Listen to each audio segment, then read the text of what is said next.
As always, your host with the most, James the Jet, America's favorite bitch-ass white boy, and our guest experts, as always, Greggers and the Shaddillac. The dance is upon us, and oh boy, has plenty of havoc been wreaked on brackets across the nation. Partner, what's our first topic to speak on? Well, our first topic, we want to talk about the chalk schools, the top seeds that are left standing. We want to see how they're looking, and how they did in the first two rounds. We got Duke, Zona, Zags, and Kansas. Sorry. So, Greggers, let's start with you. How do we feel about the chalk schools in the first two rounds? I think it's a mixed bag. I think first of all, the main goal in this tourney in a one-game format is survive and advance. So they did that. 3 of the 4 did that, minus Baylor. I think in Gonzaga's case, they got tested both games. So even though Georgia State, they wound up winning by 20, I believe it was 21 in the first round. That game was really close midway through the second half. So I think for Gonzaga, the same applies. And Memphis showed it. If you have physicality, that can cause them problems. And Memphis took them to the grind, minus a 3-minute stretch early in the second half where Memphis pretty much collapsed. They regrouped. I think if a physical team is going to give them problems, I think it's going to continue to. But again, so problems, yes, but they survived, advanced. They got there so far. If you look at Arizona basically got what a lot of teams who win it over the years they get. They get tested big time in a second round, unexpected game, and TCU played a whale of a game. Matherin, it took a deep three late in the game to tie it, force overtime. So they got tested. So I look at it this way. I think it's a good thing for them. I think they showed that they have metal in their arsenal. They can basically take a hit. They got up. I'm sure they don't want to get into that type of game again, but I don't take too much out of it other than they went up against a good TCU team, got through, and here they are. Kansas, on the other hand, the bracket broke as perfectly as could be as far as they're concerned. They even went with Creighton, who Creighton played them really well. Creighton was already missing their freshman point guard as their best player for the whole season going into the tourney. Their big guy Klinkbrenner got hurt in the San Diego State win.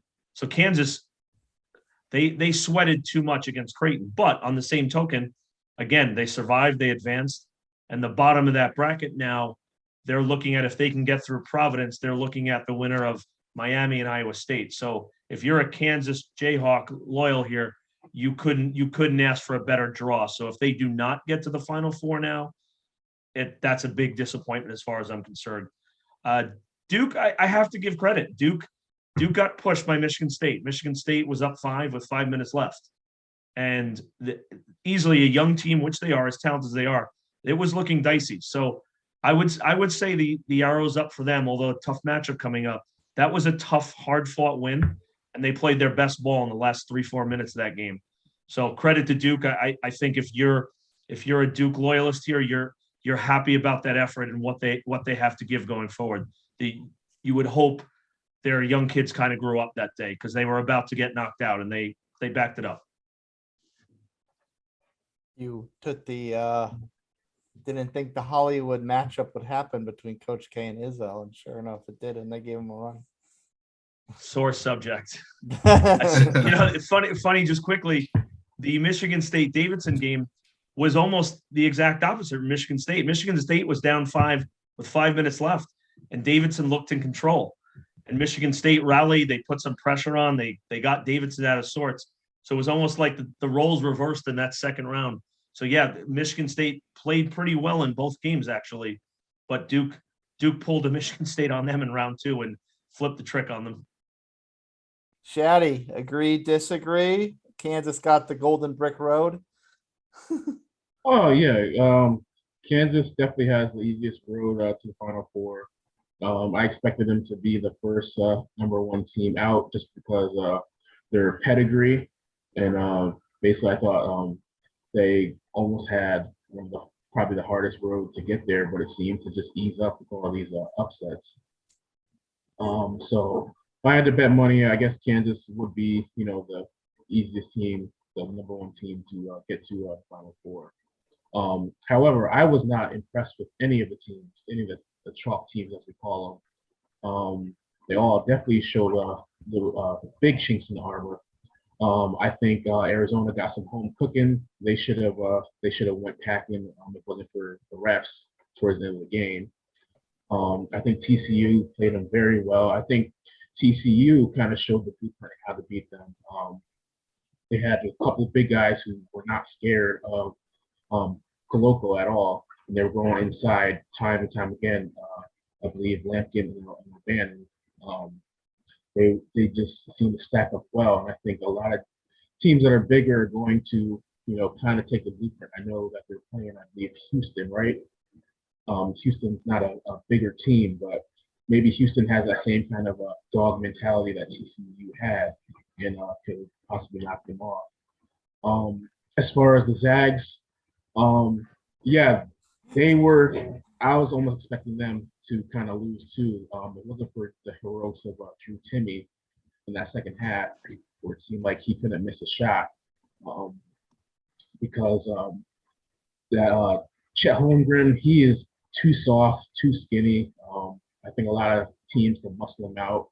I don't see how he's going to be the number one pick in the draft, but that seems to be the consensus right now. I think he's got a lot of work to do. If he wasn't 7 feet plus tall, I don't think he would even make it to the NBA, to tell you the truth. Yeah, I think a lot of these, smaller schools, the lesser seeds, they feel a blueprint for, these big dogs. Just got to play tough, scrappy mentality. A lot of them think they're just going to walk in and leave, and then leave with the easy W or turn it up when they can. And I think a lot of teams show that this weekend. Even though they didn't come away with the W's, they showed, that, these big dogs can be beat pretty easily. You just got to, make sure you don't get any bad calls, or you don't give up a late run. You can beat these teams pretty good. Yeah, and speaking about refs helping these schools out, Gonzaga really got bailed out a few times towards the end of that Memphis game.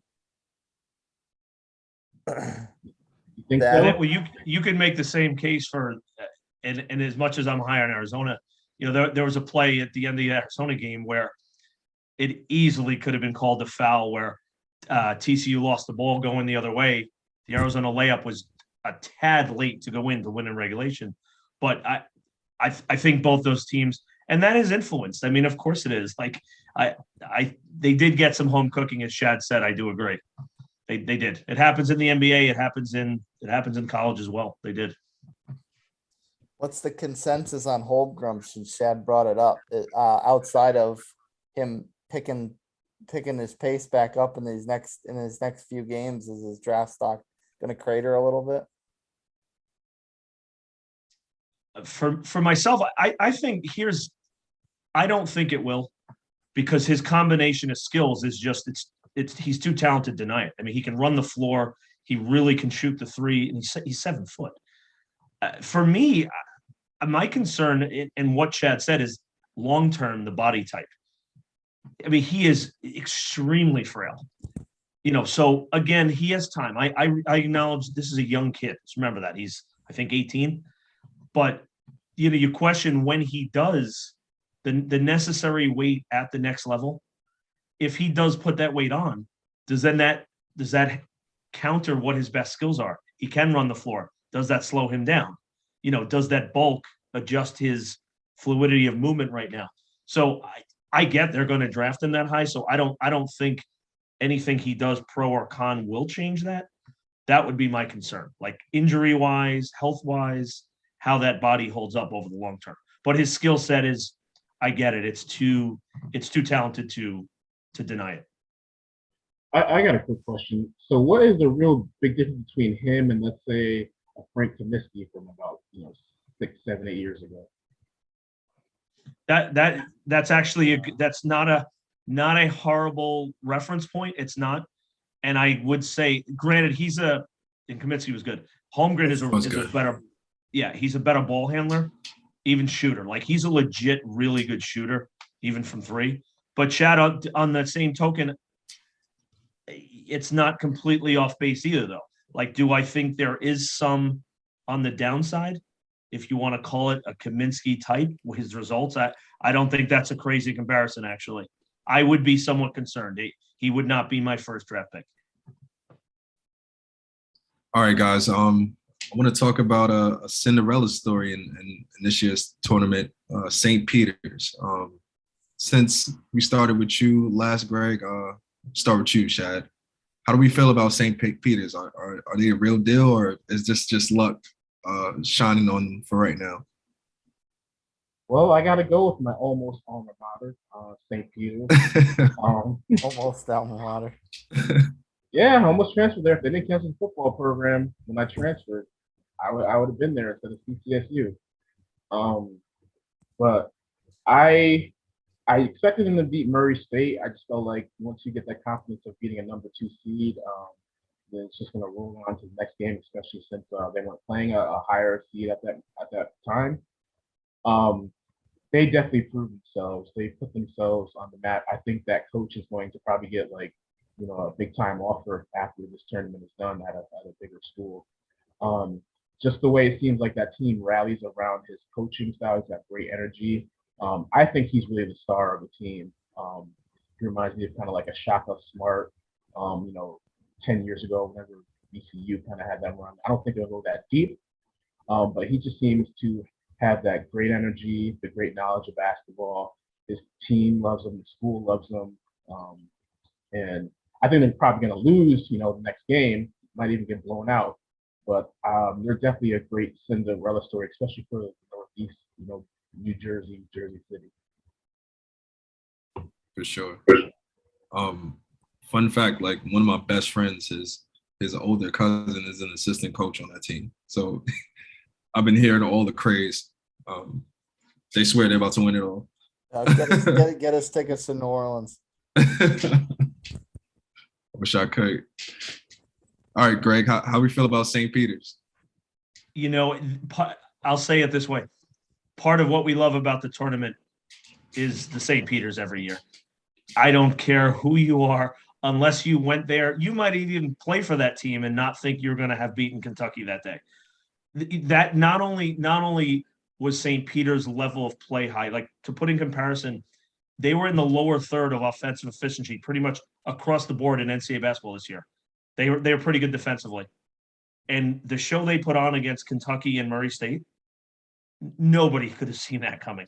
So, I mean, first of all, and the other fact, I give them even more credit.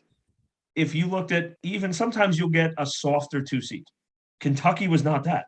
Kentucky was inches away from being a 1 seed. So you knocked off a 2 seed that a lot of people, including myself, thought had the potential to win a championship. Then they got to Murray State, who, I hope you guys caught the Murray State San Francisco game, was incredible. San Fran went a 9-0 run and sent it to overtime, but such a high level basketball. Murray was not some slouch team they went against. They were a very, very good basketball team. And St. Peter's, when you watch that game, and I thought this was a theme throughout the first weekend, the lower seeds played loose and played like they had nothing to lose. And St. Peter's was the epitome of that. They got after every passing lane. They got after every ball. It looked like they caused mayhem for both of their opponents. So, I'll put it this way. Do I think they're going to beat Purdue? I don't. I mean, you have especially because of the size, you have Edey and Trayvon Williams in the middle. I don't know how they counter that. But who on earth thought they were going to beat Kentucky and Sheboygan down in the middle too? So I will say this. I don't fully discount. I think Purdue wins? Yes. But you have to give them credit. They're playing so loose right now. Late possessions in those games, they looked the more comfortable of the teams. They weren't tight. They shot the ball. You have to be impressed. So kudos to them, really, because they weren't even soft. They didn't get easy teams that they had to face either. 4-2-7 teams. Those teams are really good. So credit to them. I wouldn't completely rule out they win another game. Let's put it that way. Speaking Do you of, think? Go ahead, partner. Go ahead. no, good. If you got to follow. No. I was just gonna. Do you think Purdue is on notice, or are they just like, oh, this is just St. Peter's? I think they have to be because again, the caliber of opponents that St. Peter's played, and St. Peter's, one thing I'm sure of, and they'll have to game plan it. St. Peter's was amazing, like I said, at getting in passing lanes. More so even the Murray State game, and Murray was really good. They didn't have a clean look. There wasn't a possession. They didn't have an easy possession all game. So sure, I mean, if you have a team that is going to be aggressive defensively and cause you issues, they have to be someone. Do I think if they played those games over again, St. Peter's wins both of them? Probably not. But they played at such a high caliber. It wasn't one of these games where Kentucky shot 1 of 22, or you see what I'm saying? Like Kentucky put up, I forgot the final score, was in the 80s or 90s.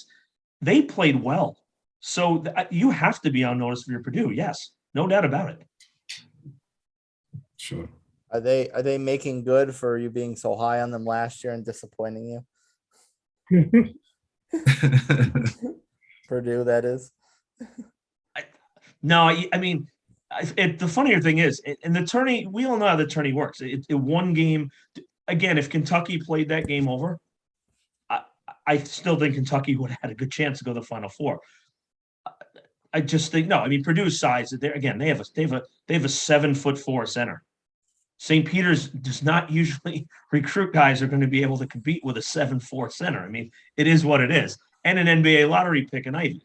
So, no, it's not anything other than. I mean, I would think Purdue wins, but the caliber in which St. Peter's played is more. It's not even just that they won. I have to give them a puncher's chance. I do, because they were excellent. Let's talk a little what we got right, what we got wrong. First, what we got right, despite the fact that Shadow was putting a little bit of house money on Auburn to be his champ, we were questioning them a little bit as far as. I didn't say champ. You did say champ? I thought you did. I said, roll the tape. I said going to the national championship. Oh, okay. Do you have losing Gonzaga? Yeah. Yeah. Okay.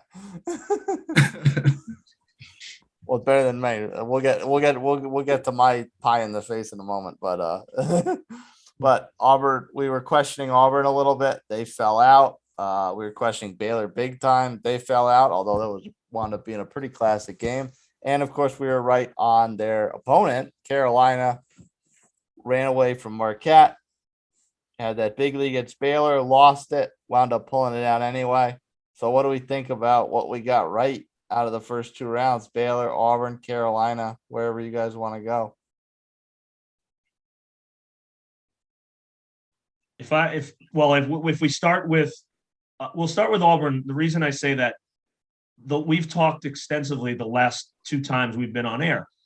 The issues that Auburn made us look good, in the sense that the issues that Auburn had the whole second half of the year were exactly what happened that day. Perfect example of the game. Auburn had been trailing all game. They had a little momentum back. There was a possession with about 6 minutes left. They're down 8.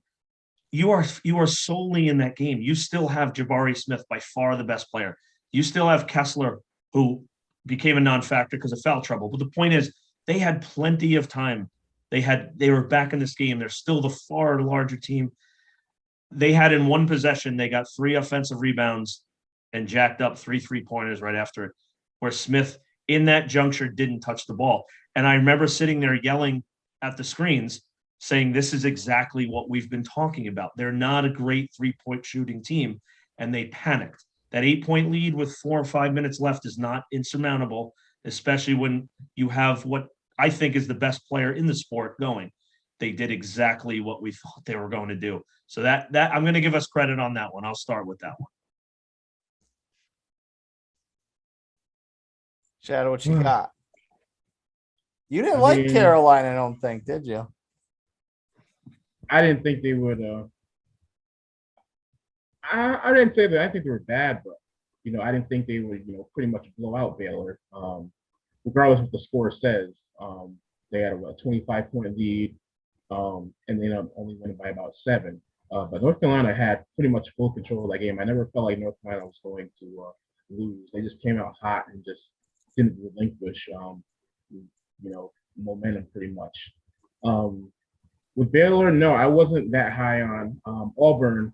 I clearly was. I had them in the national championship. I didn't expect them to, lose by double digits. It just almost seemed like they really didn't come to play. Miami just always seemed like that middle of the road team, maybe win one game and then they're out. I think Auburn pretty much underestimated because, it was pretty much not a great year for the ACC, besides at the very top. So I think they just came in there thinking that, they're going to kind of cruise by them, win by, 6-7 points and onto the Sweet 16. I guess it may be just, kind of Bruce Pearl. He's kind of one of those coaches that seems to never get over the hump. So I think he probably takes, full blame for that loss. If I can touch on the UNC Baylor game, and again, I think we hit those two both pretty well. But if you saw that game, I hope you did, because that was one of the most ridiculous, crazy outcomes I've ever seen in a game. There was zero chance Carolina was going to probably not win by less than 30. Then Manick throws the elbow, gets kicked out of the game, and he had been on fire. And the one thing that Carolina, one of their biggest detriments, they have no depth. So they play 7 guys, they play 5, they play their starters as much as any team in the nation. So when he went out, like, okay, they're up 26, they can hold on to this. Baylor put up a 9-0 run before you took your next sip of water, literally in about 10 seconds. Carolina could not inbound the ball anymore. It was just an insane battle, but credit to Carolina, they got through it. And again, if that doesn't happen, if Manick does and they don't get in foul trouble, I think they would have coasted to the win. And the same thing with Baylor. Baylor struggled with Baycott in overtime, which should have never gotten to. Baycott was playing with 4 fouls for about the last 6 minutes of regulation overtime. And for Carolina, thank God he stayed in, because he was the difference maker in overtime. So that factor alone, I think, with mayhem happening for Carolina, was the reason they got through. But full strength again, before they lose a guy in foul trouble, they look legit. I mean, they look dangerous. Well, on top of Manick, the guard, his name escapes me at the moment. He fouled out at the end too. Oh, it was brutal. Then they couldn't inbound the ball anymore. Yes, but it's hard to if they get in foul trouble. Oh, they will be in trouble. But you don't envision a scenario like that again. So if I look at when their starters played, the 2 games, they annihilated Marquette and they bludgeoned Baylor for the first 25 minutes. So when their starters have been in, it's been lights out. They've been one of the best teams in the tournament. Now, something that we spoke about, and I guess we're kind of right, because we were saying that this 12-5 seeding matchup could cause problems for the higher seeded team, was one I got wrong. I took it on the chin. The Big Ten champion Iowa, I had going and winning the whole thing. They wound up out the first day before lunchtime even hit practically. And Richmond gave them a run for their money, of course, and knocked them right out of there. So you guys take this how you want. Do you want to be like, hey, we got it right because we said Richmond was gonna, if anyone was gonna cause Iowa problems, it might be Richmond, or we gotta take it as I was wrong because Iowa bowed out before they even stepped in the ring? Little of both, I think. I would say a little of both. More so on the wrong side. Something you alluded to right off the bat was that before it felt like you had lunch.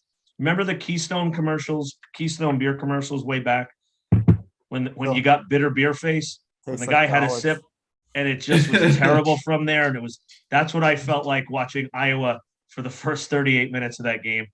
Just they didn't play a smart game. Their threes didn't fall. They finally late in the game went down to Keegan Murray. Like they adjusted. They went to him in the paint. And Richmond didn't really have an answer, but it was kind of too late there. So more so, as much as we heeded a warning, Richmond may not have been the best matchup for them. It's a huge disappointment for Iowa, myself included. I thought that team Final Four potential, literally good enough with a player like Murray to win it. So, I mean, I that's one we have to admit we took egg on the face on, no doubt. I didn't watch the entire game, but it just seemed like Iowa was only relying on two players to, kind of make their engine go. With Murray and McCaffrey, it just seemed like everybody else was just kind of happy to be there. So it just didn't look like Iowa. I mean, I know they have better players than Richmond, but it almost looked like it was like the two best players were from Iowa, and the rest players, the best players, like 3 through 10, were from Richmond. That's what it kind of looked like to me when I was watching. Correct me if I'm wrong, but it looked like McCaffrey and Murray were kind of doing everything. Everybody else was just kind of very low role players. Shad, it's funny you touch on that because watching the game that day, we alluded to Iowa had played so loose towards the end of the year, never afraid. And I think after a while, when some of those shots weren't falling, the body language really, like shots where guys would be looking to take from 5 feet beyond the arc, you could feel the ball got tighter in their hands. I think the pressure built up a little, and you're right, like they had bad body language. So when it got to about 10 minutes left, even though Iowa is the more talented team, you're like, this is trouble. They don't look the same. So you're right. They didn't. It was a poor performance on the court, coaching, all of it for Iowa. It was a very, very disappointing loss, and for us as well. We didn't get that one right.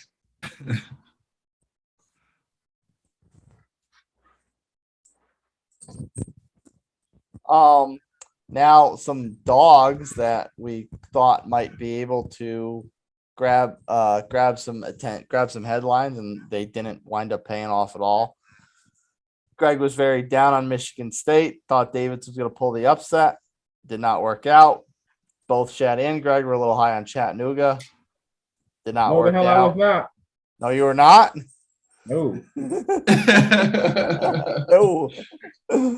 Maybe Do not UConn. put that Yeah. evil on me. Well, that's true. UConn could be a big wrong because then if I recall your quote correctly, you said UConn's got the swagger of the championship days of old back. Is that right?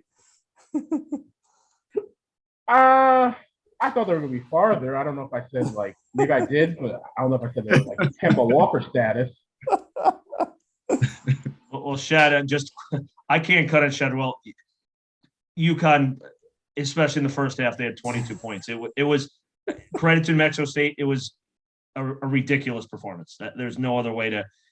Their offense looked like the four of us could go find another buddy and play in the schoolyard, and that's what the offense looked like for 90% of that game. So, yeah, that was utterly ridiculous.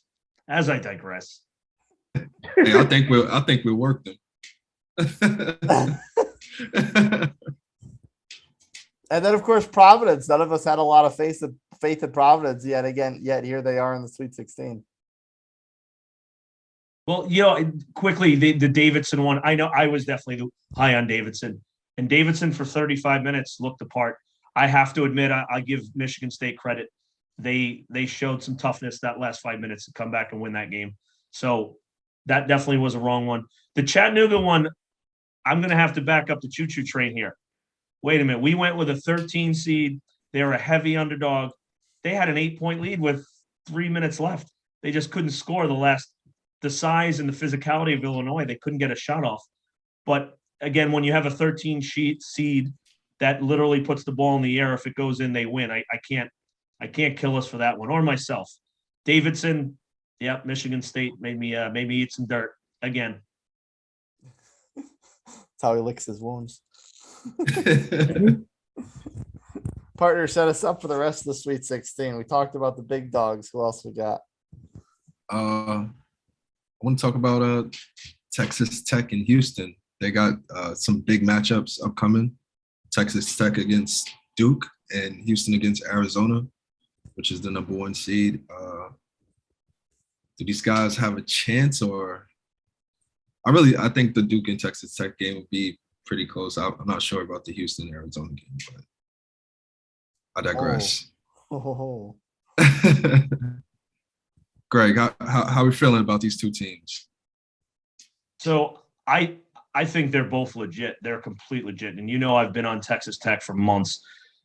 Texas Tech did exactly you saw the bad side of Texas Tech against Notre Dame. And this is what I thought the difference is. And I think we actually said this. They can win games when they're in the 50s, and they actually did. In Texas Tech, they must have missed 21 footers in that game. And I'm not exaggerating. It was like there was a lid on the basket. But what happened? Yeah. They stayed in it defensively, grinded long enough, they won. And that to me is such a huge deal. So for Duke, if I'm Duke, this is the exact team I do not want to play this game. I really don't. Because the youth and inexperience of Duke, Texas Tech, there's going to be no easy baskets. It's not to cut on the ACC. There were no defensive stalwarts in the ACC for the most part this year. They're not going to have faced this kind of physicality. So I think, not to cut on Duke, but I am saying, like, this is a nightmare for Duke, that you are not going to enjoy playing them. And Houston, for the same token, they've just been, I think, better than everyone's thought all year long. They've been hidden in the American, but they're legit. I mean, even the computer analytics, everything, like, they're a legit team. So these spreads, if I'm correct now, I believe Texas Tech is a 1-point favorite or close, and Houston on the flip side is only a 1.5 underdog to Arizona. I get it. This is a really good team. So 100% to that question, these both teams have a great chance. And we knew going in, there's even the 1 seeds, there's not a great team this year.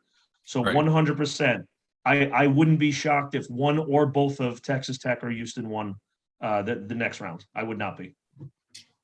And Shad, you just brought up a moment ago how he's down on Arizona a little bit after these first 2 games. So maybe Houston has a chance to pull the upside. I just don't think Houston has the size. That's my only downfall. Houston seems to be like one of those teams that really plays like 4 guards, and they seem like they have nobody really over like 6'7". So that's where I think their detriment is.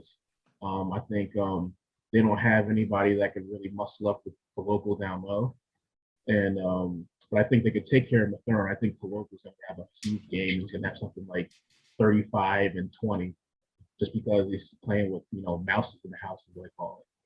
Mouse in the house. Yeah.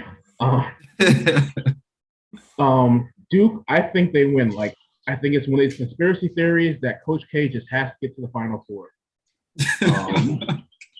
There's going to be, some calls down the stretch, some miracle comeback. I think, I don't know, if this is one of those conspiracy theory years, I think this is it. Coach K, I don't think there's any way that they lose, before the Final Four, unless they get blown out by like 25, and there's no way you can kind of fix it. Yeah.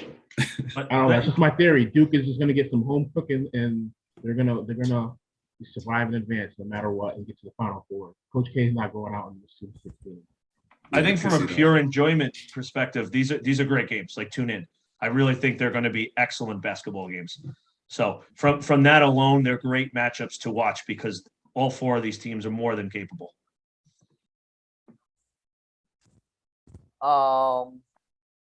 Let's talk about a couple games. Now this one, I won't make the same mistake I made before with Chattanooga, Shad.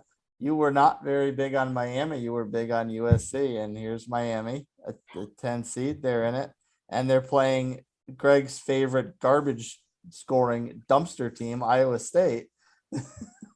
What's going on with these 2 games? With these 2 teams, double-digit seeds, they're just kind of sitting in that Sweet 16. Everybody's kind of forgetting about them. But what kind of showcase are we going to get out of that one?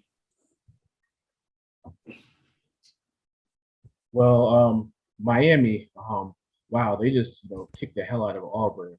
I didn't expect that at all. I like you said, I didn't expect them to kind of beat USC, but it wasn't a real shocker to have that matchup in the first round. But Jim Larinaga, he's kind of doing it again. He's maybe like the most underrated coach in college basketball.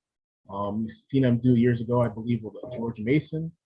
I know Miami, is not as like an underdog as that, but nobody, like, if you had to pick every team besides St. Peter's, I think Miami is probably the most underdog team in the tournament left so far. Just that great coaching that he's shown for over 10 years, Jim Larranaga. So I kind of expect Miami to win this game, just for coaching alone. Yeah, for me, Miami has had as impressive a run in the tournament so far as anyone. So Miami, their big issue is rebounding and size. They're one of the they get out rebounded by a disturbing margin in most games, and they play they're purely guard oriented.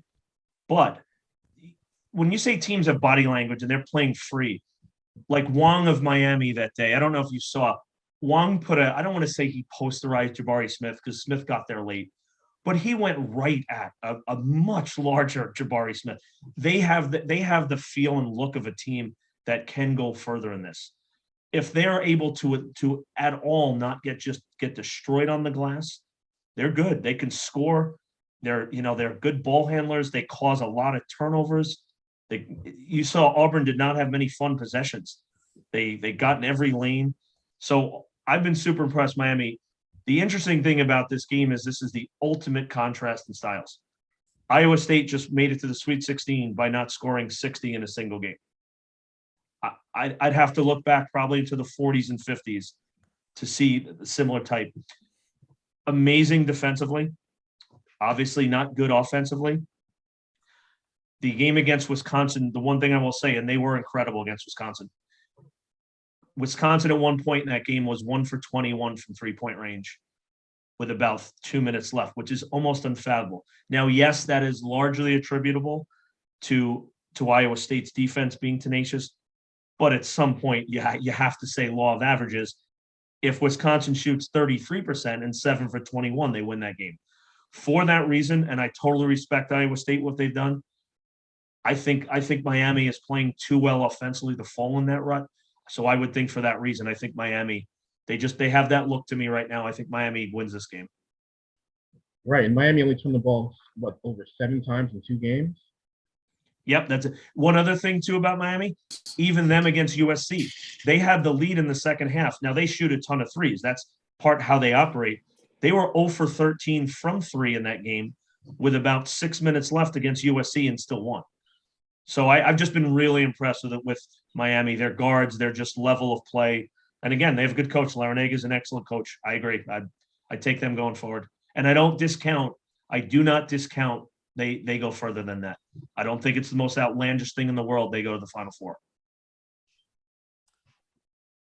I'll just throw this one out here to round out this part of the discussion.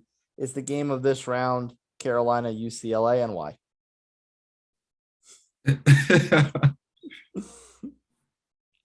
Greg, you have to be high on this. You got UCLA going to the championship game. No, I tell you what, it's a great game. Obviously, you have your blue bloods, you have CBS is salivating over this one. It's also a complete contrast of styles. Who imposes their will? It's similar to Miami, Iowa State in that aspect. UCLA wants to grind it out. They're the most efficient 2-point shooting team, and they don't want to play a run and gun style. Carolina's way to win is exactly that: push the pace, hit a bunch of threes. So it's going to be a really interesting deal. But the one sidebar to this is UCLA, Jaime Jaquez left with an ankle injury against St. Mary's late in that game. Mm-hmm. He, to me, if he's not their most talented player, he's their most important player. He's the guy that seems to always make a big shot. Oh, he can shoot from outside. He's a little Kevin McHale. He makes moves in the post against people who are 6 inches bigger than him and converts. I think that's a really big factor in this game. And one other thing that I realized before we got on here, the game's in Philadelphia. North Carolina, you can better believe, is going to bring fans up to that game. And that is a factor here. So I do think this is going to be a hell of a game.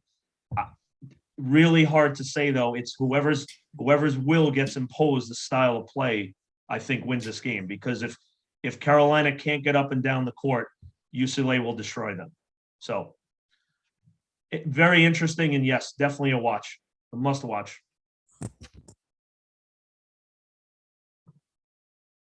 I'm gonna go with North Carolina to kind of win this game. Um, First reason, like I said, North Carolina, I just feel like has studs. They have, you know, four starters that I feel like could start on any team in the nation pretty much. Um, so UCLA, I feel like is another one of those two-man teams with Jusang and Jaquez. Um, I just think as long as North Carolina doesn't get into any type of foul trouble or anybody gets ejected again, the way they've been playing, you know, this tournament, regardless if you just look at the score, it seems like they just, you know, turn on a switch and we're destined. And the other reason I think they're going to win, I think conspiracy theory. Here we go again. Duke and North Carolina got to meet in the Final Four. Oh man. I think Quickly on that Carolina thing as well. So, you know, in an odd kind of way, that was, I mean, they literally had tied the biggest when Baylor brought that to overtime.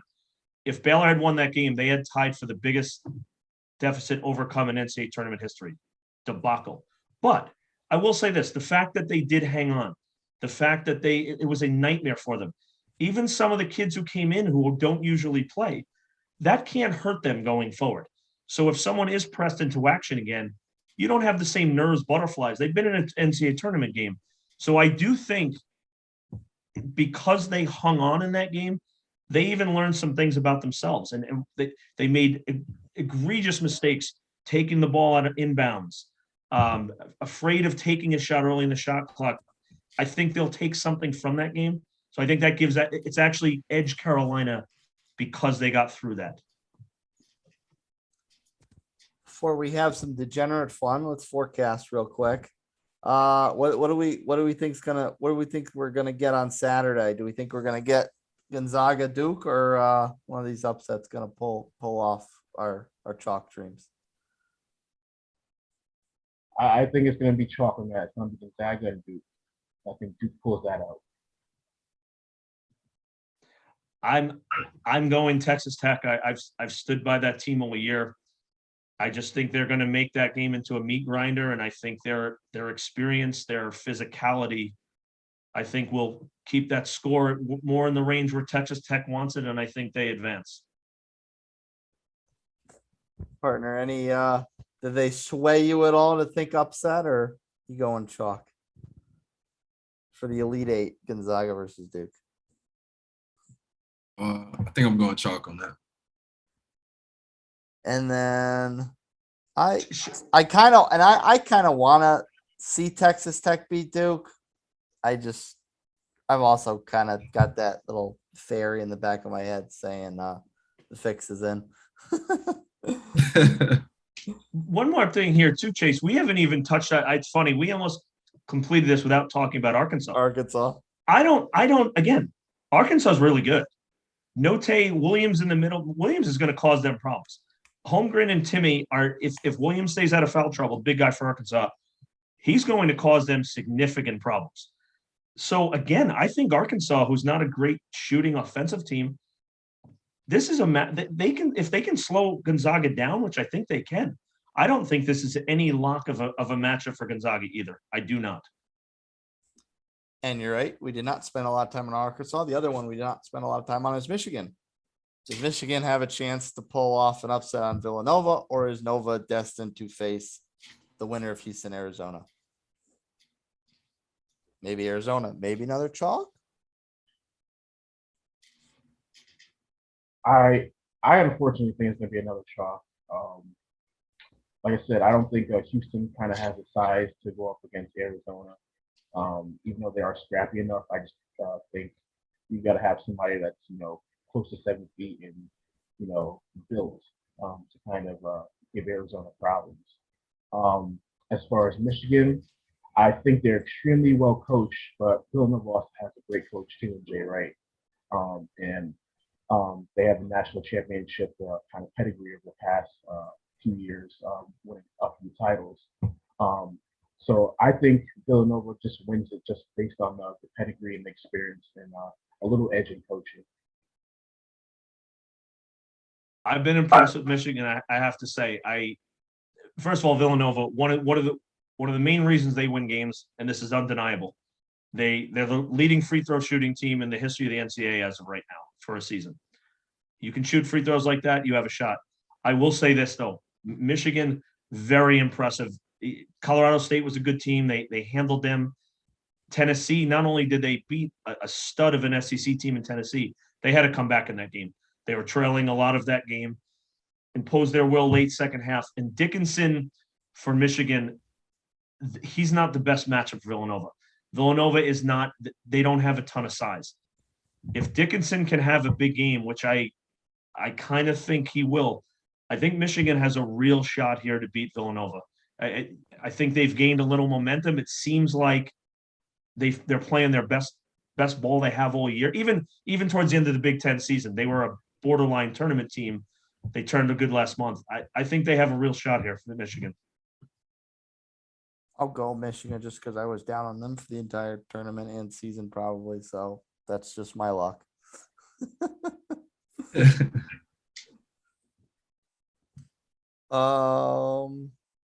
What about Sunday?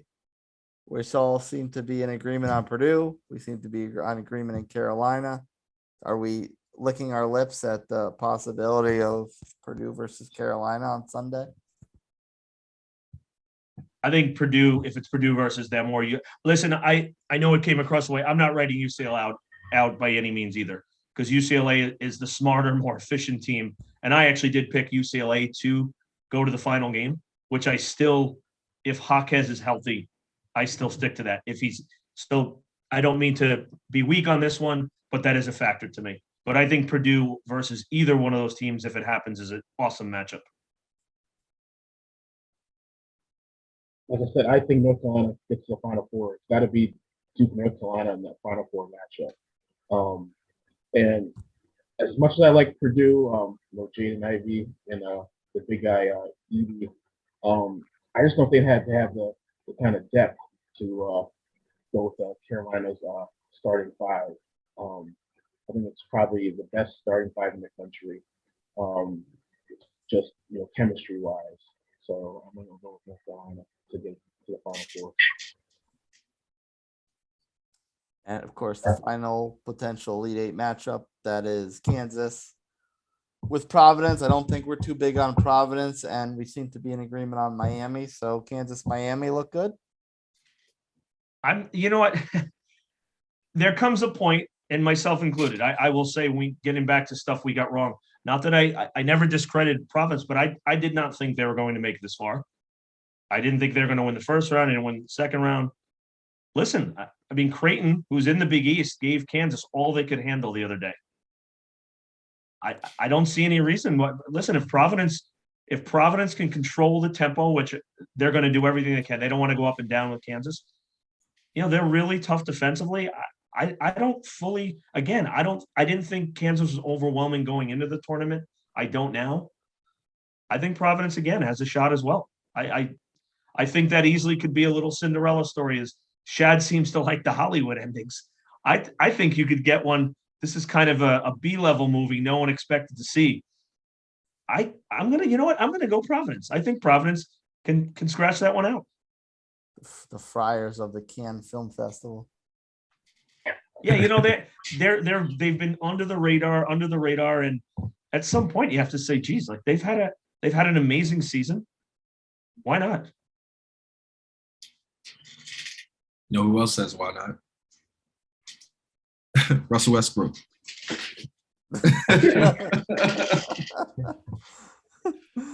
But no, seriously, speaking of Russell Westbrook, when we come back, we got to take a break. But when we come back, we're going to talk NBA. There's about close to 10 games left in the season, so we want to see where everyone stands, who's going to the playoffs, who's not going to the playoffs. Big upsets, big surprises when we come back. Boys Pod.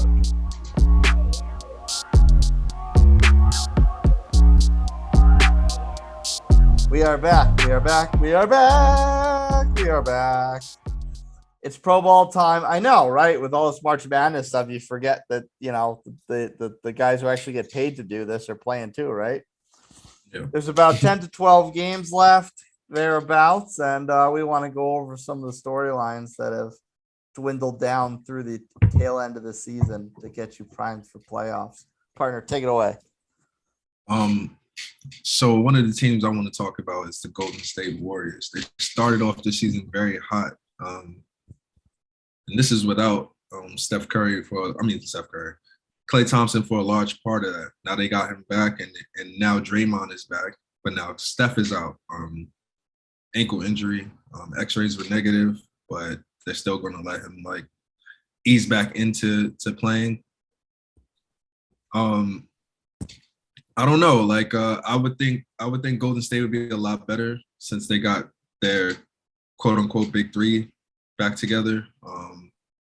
Well, not really. They haven't really played that much together, but I don't know. It seems like they can't get a break, or they're getting all the breaks. Shad, how do you feel about Golden State? I kind of think this is, even though it's a bad break, I think it's a good break for them. Honestly, I say if they were the 1 or the 2 seed, they probably would have lost first round, either the Clippers or the Lakers. Since they're falling down to that 3-4, I think they could be, Utah, Dallas, or Denver. Pretty much as long as they have Steph Curry. Right. So it's one of those type of blessings in disguise. Like I said, the Warriors, I think their time as a championship contender is kind of done, even though the record says otherwise. I just think all their star players have too many miles, too many injuries are piling up. Even though they have good, kind of young players that are emerging, I just don't think they have that time to gel together. It seemed like when Klay kind of came back, it kind of messed up the chemistry, the rotation.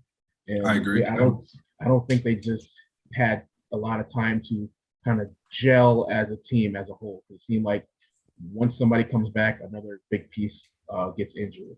But them falling to a 3-4, maybe even 5 seed, I think it's a blessing because they're not going to get one of these hungry teams, which I think the Clippers and the Lakers would be with returning stars in that first round. So that's my kind of opinion on Golden State. Greg, how do we feel about Golden State? I sort of feel the Warriors, and I don't want to say to that caliber per se, but they remind me of what the Lakers have needed the last number of years going to the playoffs too. To me, it's all health related to them 100%. They're enough of a veteran team that home court, in my opinion, is not as important to them as a younger squad on the rise is. Those guys have won titles. They've won enough games. I think their season 100% relies on how healthy they are going into the postseason. So for me, I don't want to overreact to this because if you could get the big three healthy by the time the postseason rolls around, I think they have as good a shot as anyone in a West that I don't think there's an overwhelming favorite. So for Golden State, for me, it's TBD to be determined once we see what the team looks like come playoff time. And not to be simplistic on that, but you get the point. This team's been through the ringer before. It doesn't matter if they're playing an extra road game. It's how healthy and how good they're able to play on that given series. I'm having a nice little chuckle over the fact that, you set it up as the big three hasn't really played together all year. They're kind of looking like Nets West. Right.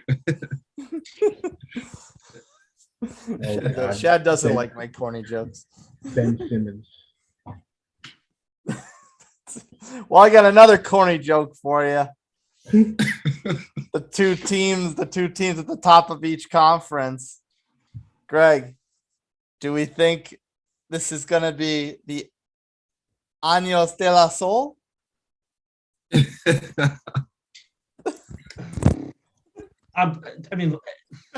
hard to.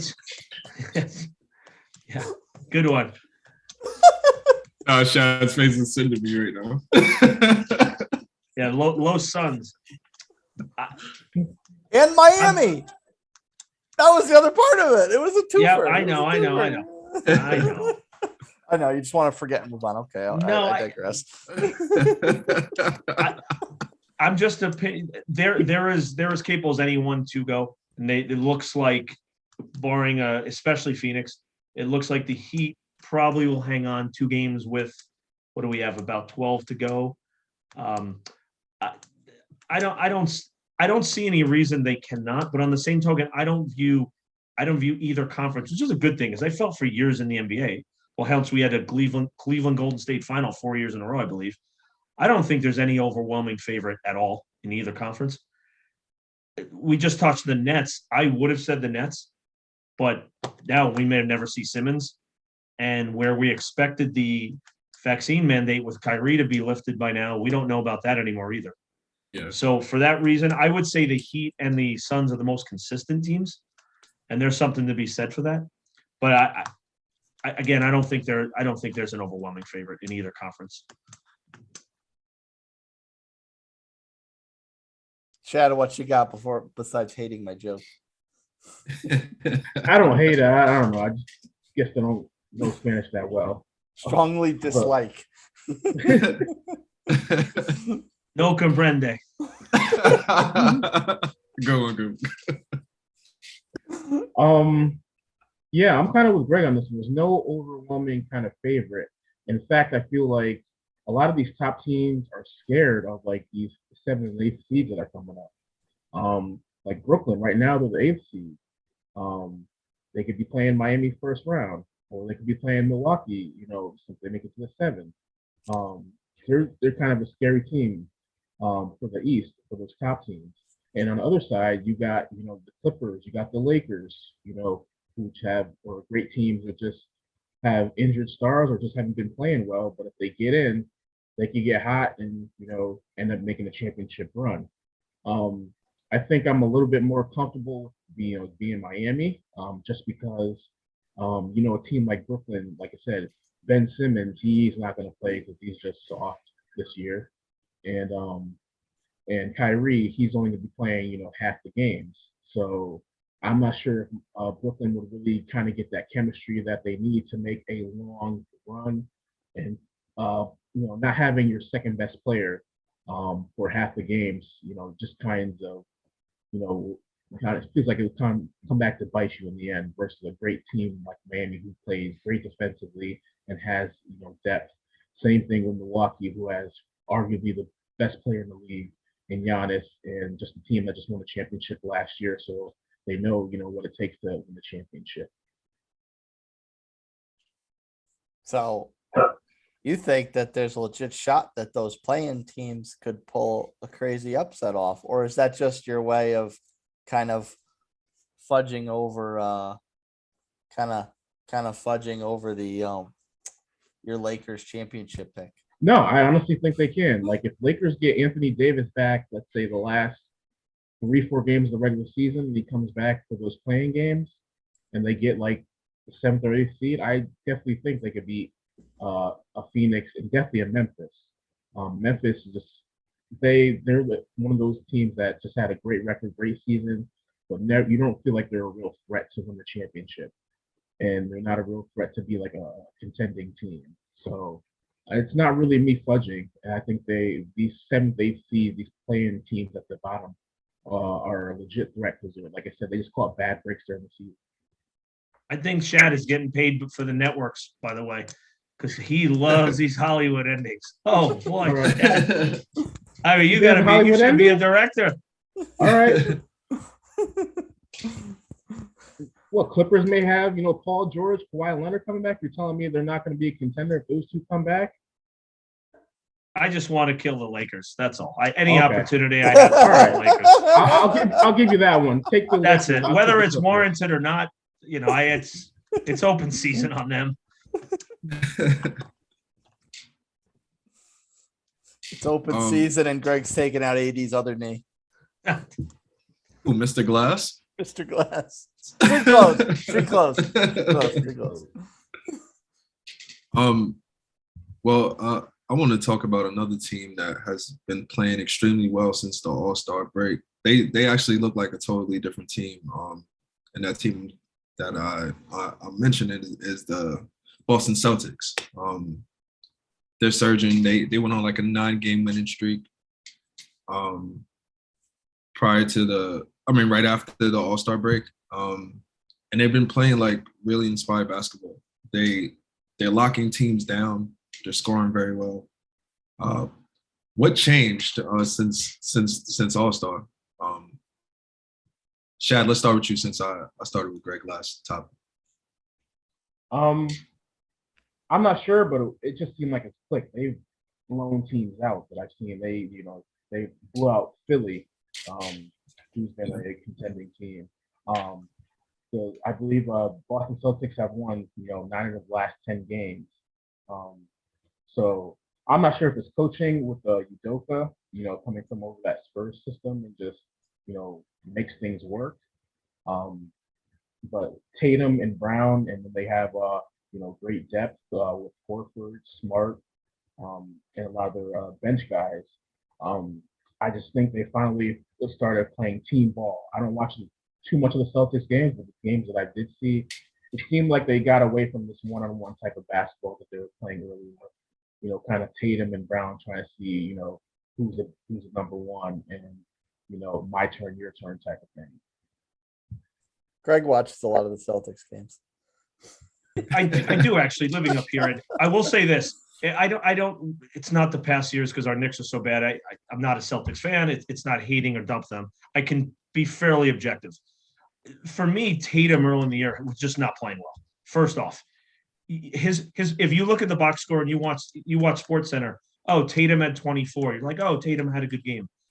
He shot 8 for 26. There were too many games like that. Too many 3-pointers, too much one-on-one ball. He wasn't playing well first and foremost. That has changed substantially, as everyone has seen over the last month. So when you're 1A or whatever you call him in Brown, probably you're 1A, you need your best player to play at a high level. He's turned his level play up.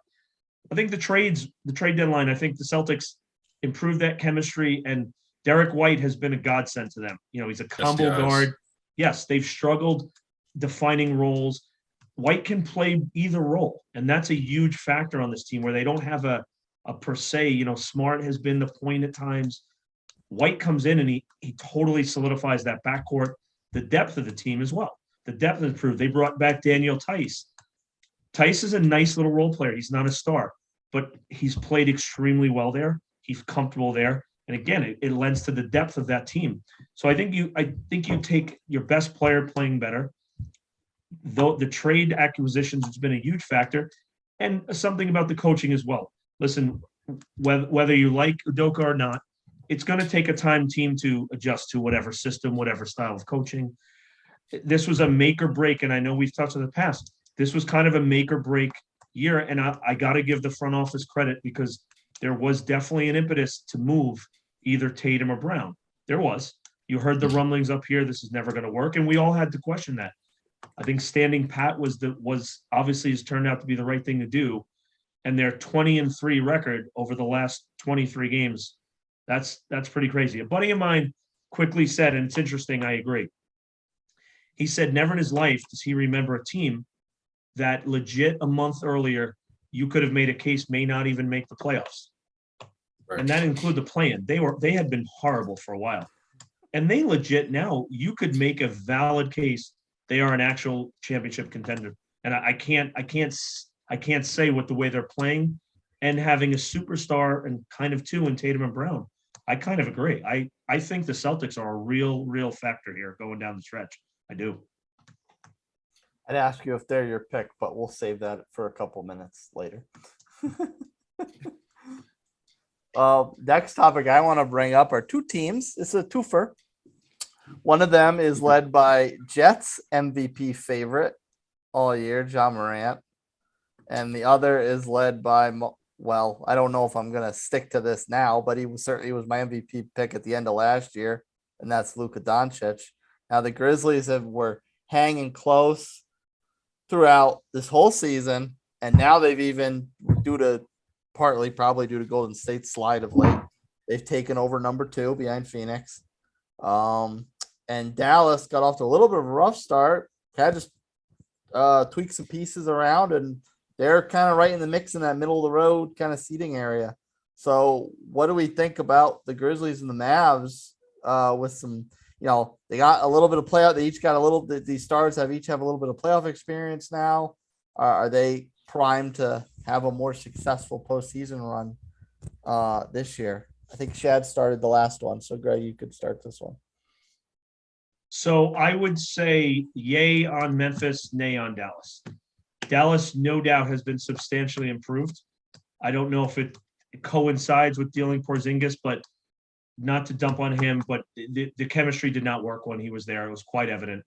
So I think since he's been gone, Luka's obviously been playing at a very high level. So I think their caliber play, could they win a round or two? I do.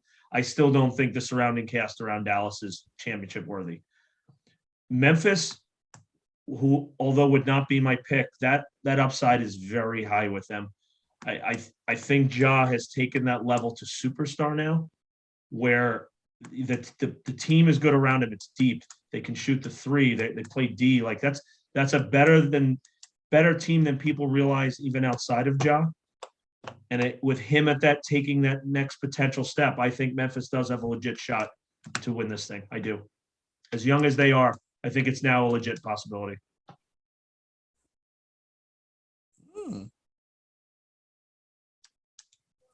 I'm gonna say no to both. First, I'll start off with Dallas. Dallas, I feel like that's the complete epitome of a one-man team. Like if Luka Doncic gets injured tomorrow, that is probably a bottom 5 team in the NBA. Even though they got Spencer Dinwiddie now, who's probably maybe the most underrated, player in the NBA. This team just seems like they have no stars. They have nobody who's even like, I feel like a top tier role player. I think, Luka is kind of the one man show who does everything. I feel like he almost should be MVP because this really is, if you take him off the roster, this is not a great team at all. With what they have, it just looks like, the Knicks of the past like 5 years we got. As far as the Grizzlies, I just think they got a bad matchup. Like I said, with the Western Conference, you got teams that are great in the play-in game. If they stick in that, that 2 seed, I mean, unless they play like a Minnesota or somehow New Orleans, gets in for that, number 7 seed, I just don't see them beating a healthy Clippers or Lakers team. Too much experience, too many, star players, that seem to come alive in the playoffs. And Memphis, even though they made it, last year, I just don't think they have quite the experience to, beat those teams in the star power besides John Morant, even though they do have some depth. Ja's your guy. Ja's my guy. I think Greg hit the nail on the head. I think it's a possibility. They play with no fear. They have a leader in John Morant. Shooters. They play defense. I think the sky's the limit. I think the sky's the limit for the Grizz. They got a tank. They got a tank? Yeah. Get down to that 3 seed. They'll win. They'll get down to the 3 seed or 4 seed. Shad sticking to that Lakers pick really hard. He's loving Hollywood. Loving Hollywood. So the 7 is more as the Clippers. Well, that's true. Gotta support your own blood. Well, speaking of the Lakers, they have been extremely terrible this whole season, and it doesn't seem like it's going to get any better. They've lost AD now multiple times this season. They have many lineups where either LeBron or Carmelo Anthony is playing a 5. Austin Reeves playing 40 minutes a game. It's exactly. Exactly. A nice player at Oklahoma. Yeah. I like him a lot, but it's just like it's very bleak over there in Tinseltown. Look at Austin Rivers, Bryant Reeves. It's a combination of the two. What's going on? The scary thing is Reeves has actually has helped them. That's the scary thing. He has. And I'm not to cut on him, but he's a young guard who's not a star by any means. And no, it's not his fault at all. No, it's not his fault. if he was playing a role that he's supposed to be playing, he'd be looking way better than, you know what I mean? He'd be looking perfect. Yes. Exactly what he's supposed to do. But what is happening?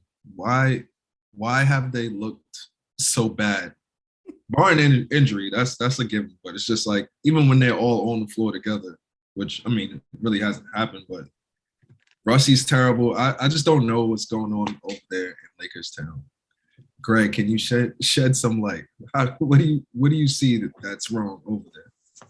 Well, this depends how you define the word wrong, because this is great as far as I'm concerned. I've loved every second of this debacle so far. It's been amazing. But on a serious note, first off, I think the chemistry we've alluded to this in the past. It hasn't worked the way they planned. Westbrook and LeBron have not coexisted well together. I think Westbrook hasn't played great, but I also think he's taken too much of the brunt of this, number one. No, for sure. Yeah.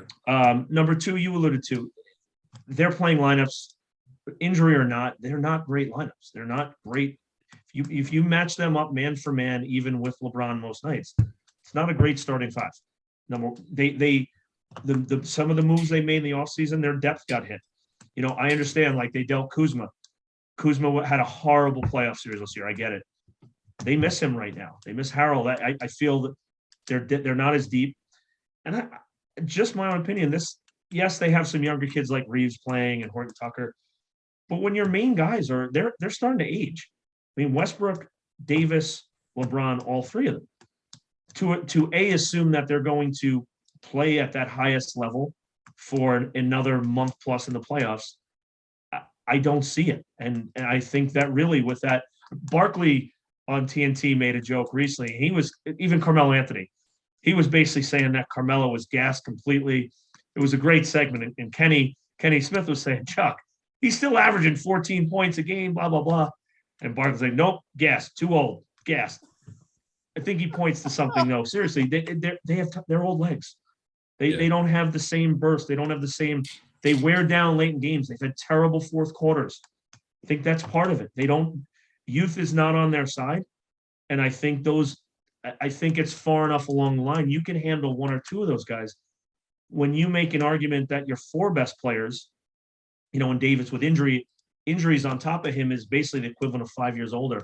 I honestly think I don't see this happening this year at all, even if Davis is healthy. I think they are at a real crossroads now where they go from here. Chad, you're trying to salvage this ship the whole time.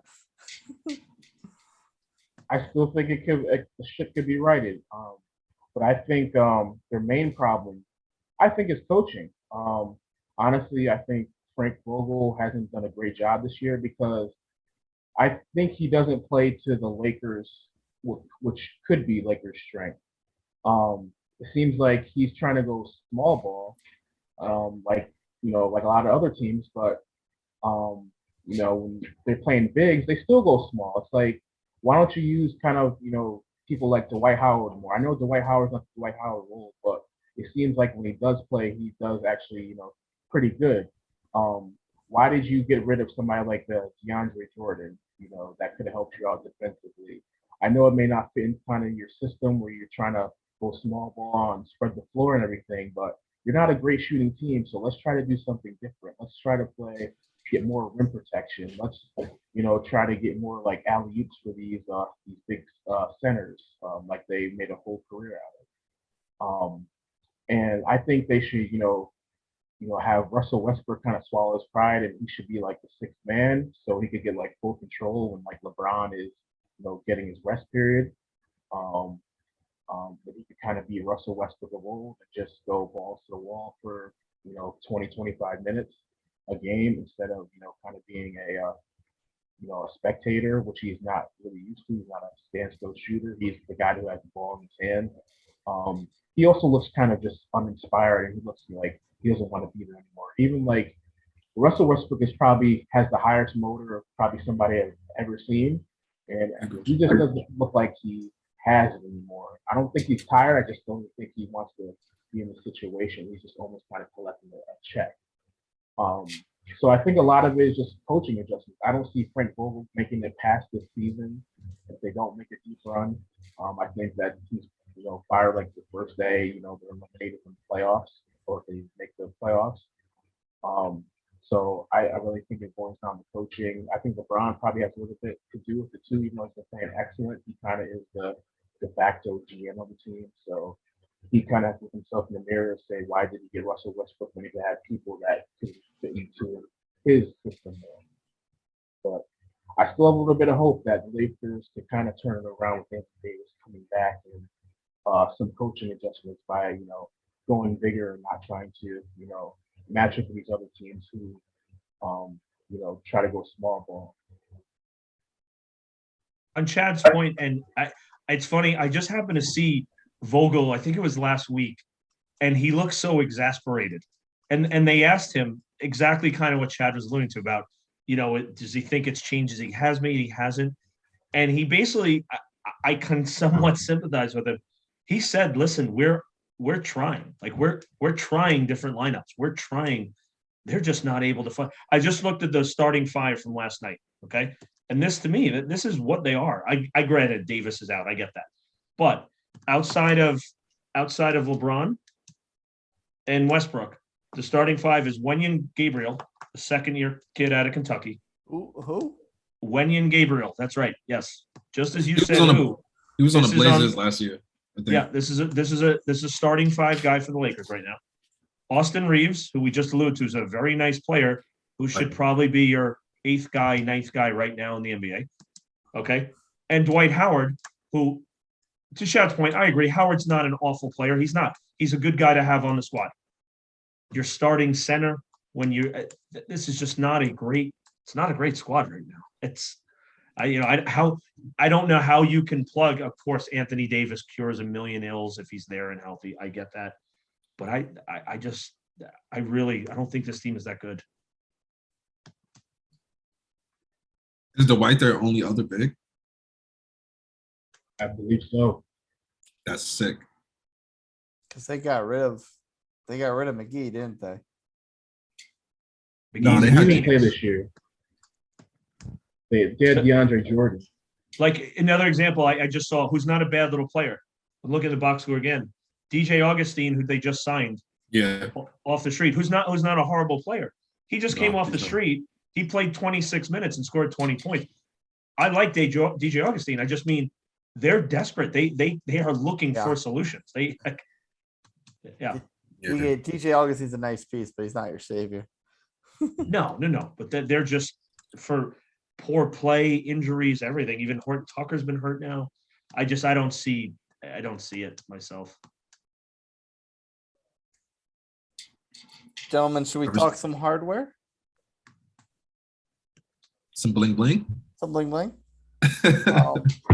Let's start off with MVP. As I alluded before, my pick going into the season was Luka Doncic.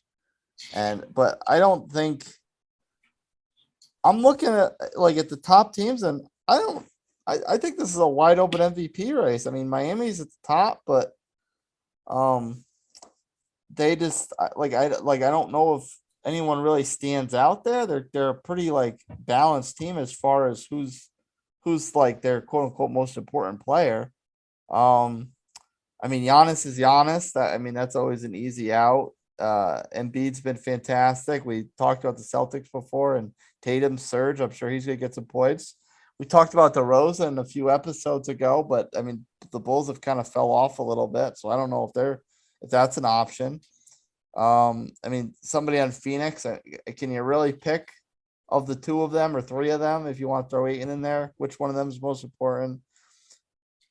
You got Morant. I don't know if Curry's in there anymore now that he's been hurt. Utah's been kind of funky. Then there's Luka, and of course the reigning MVP, the Joker. So I'm kind of at a loss, and hell, I might be just as better off just sticking with Luka at this point because I don't even know who the favorite is. Partner, you sticking with Ja or you got someone else? No, I'm riding with Ja. Even though I feel like the media they're pushing for Joker to win it again. I still feel like for me personally, I love what Ja's done this season. with the Grizzlies. And if he doesn't get it this season, it's only a matter of time. Well, that's yeah. Definitely get behind that part. Yeah. Greg Shedd, you got a someone that sticks out in this crowded cast of characters? I would agree with Jet. I would say my MVP would be, John Morant. I don't think anybody expected the Grizzlies to be, the number 2 seed in the West. And for John Morant, everybody knew he was good, but I don't think anybody realized he was like, this caliber good. He's arguably right now probably a top 5 player in the NBA. And then his 3rd year.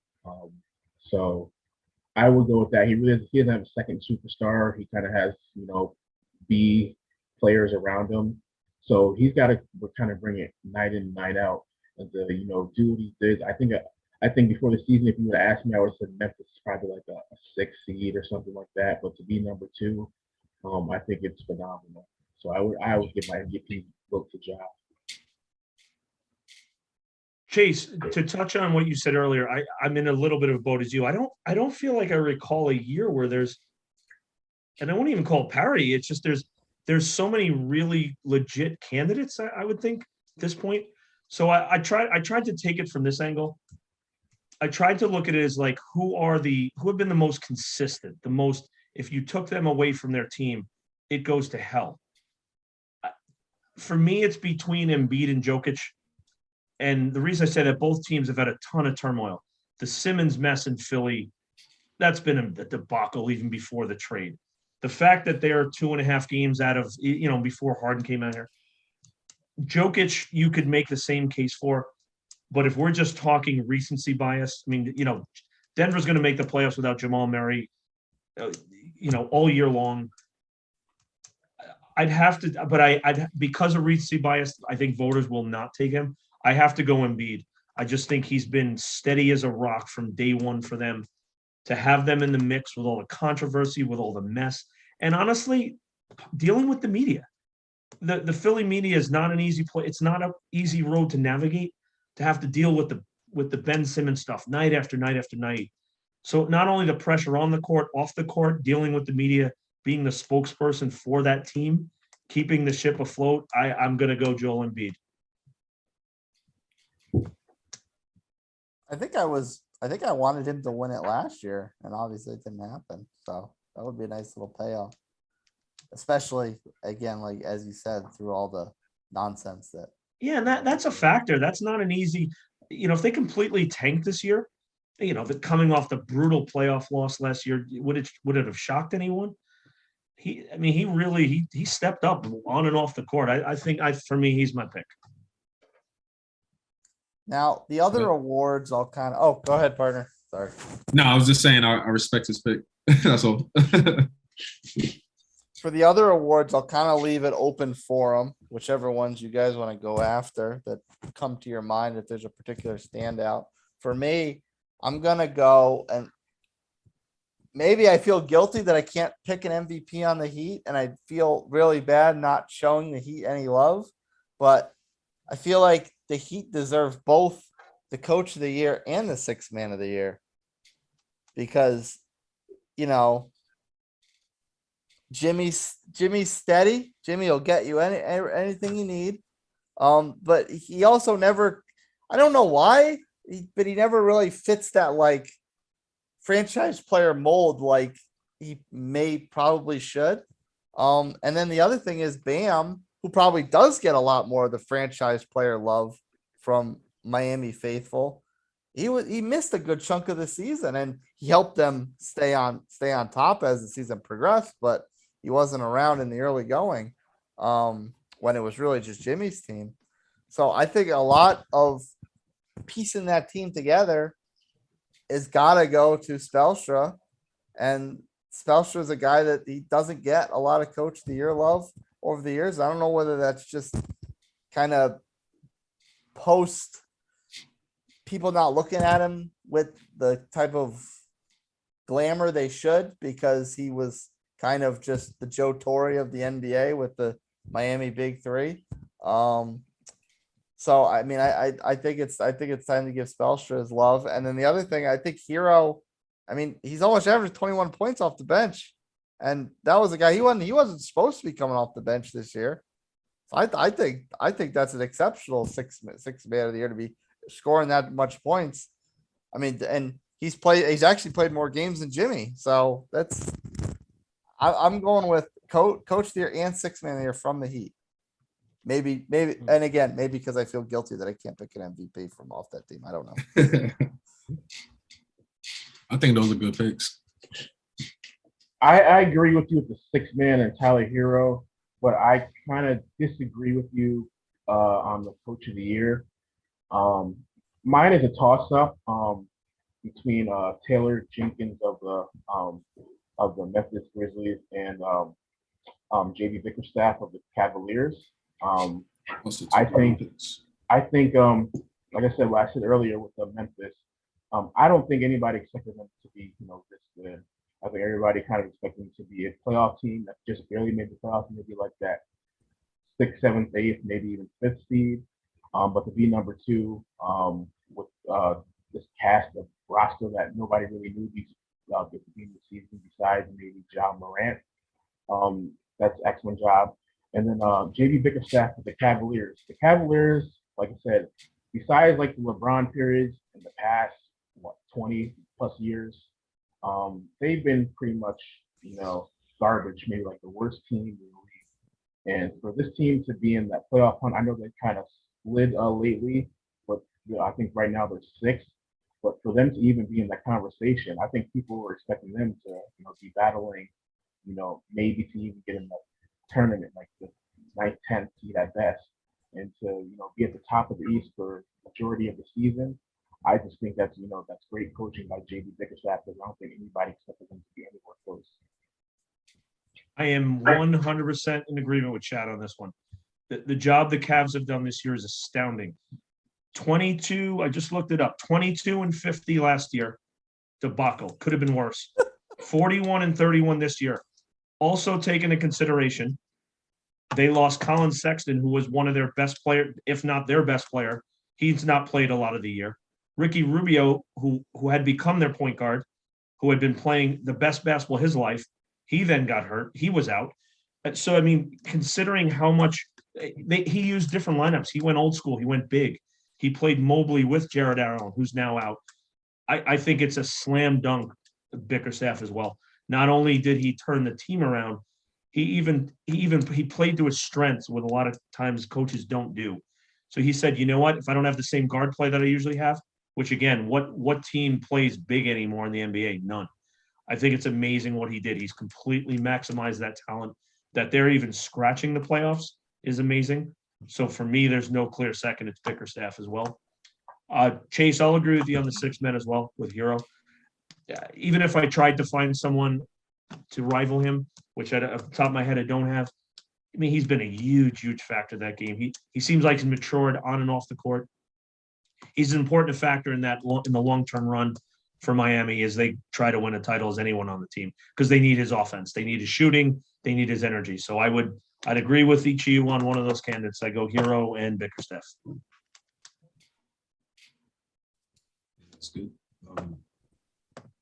Random question for the group though. With the emergence of Darius Garland on the Cavs, is Colin Sexton the odd man out? Like, would you move on from him and try to get players to help Darius, or do you still try to place with 2 small guards?